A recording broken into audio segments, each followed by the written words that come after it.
యూదా ప్రజలు పరాయి దేశంలో చెరలో ఉన్నప్పుడు ఎజ్రా యాజకుడిగా ఉన్నాడు. నెహెమ్యా గోడను నిర్మిస్తున్న సమయంలో చెర నుండి తిరిగి తమ స్వదేశానికి వస్తున్న రెండవ బృందానికి ఎజ్రా నాయకత్వం వహించాడు.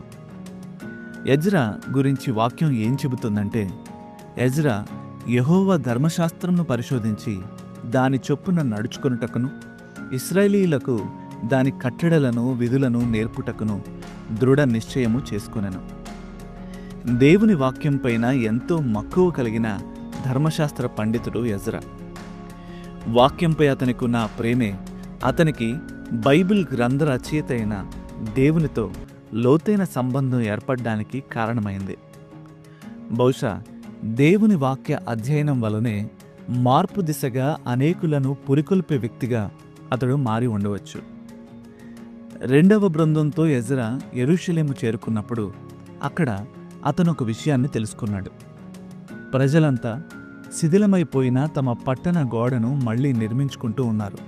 అయితే దేవునితో వారికి ఉండాల్సిన సంబంధం విషయంలో మాత్రం వారింకా అపనమ్మకస్తులుగానే ఉన్నారు. ఇతర దేవతలను పూజించేవారిని వారు వివాహాలు చేసుకున్నారు.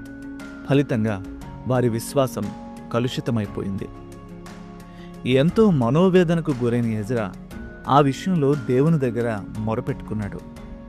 పశ్చాత్తాప హృదయంతో అతడు చేసిన ఆ ప్రార్థన యొక్క ప్రభావం యెరూషలేమంతటా ఒక దావానంలో వ్యాపించి చర్చకు దారితీసింది. అందువల్ల ప్రజలలో ఆత్మీయ మేలుకొల్పు ప్రారంభమైంది.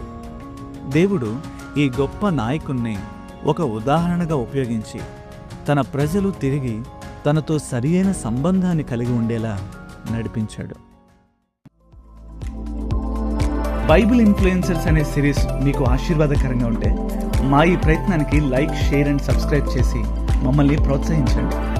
మరొక కొత్త బైబిల్ ఇన్ఫ్లుయెన్సర్తో మీ ముందుకు వస్తాం. Until then, God bless you.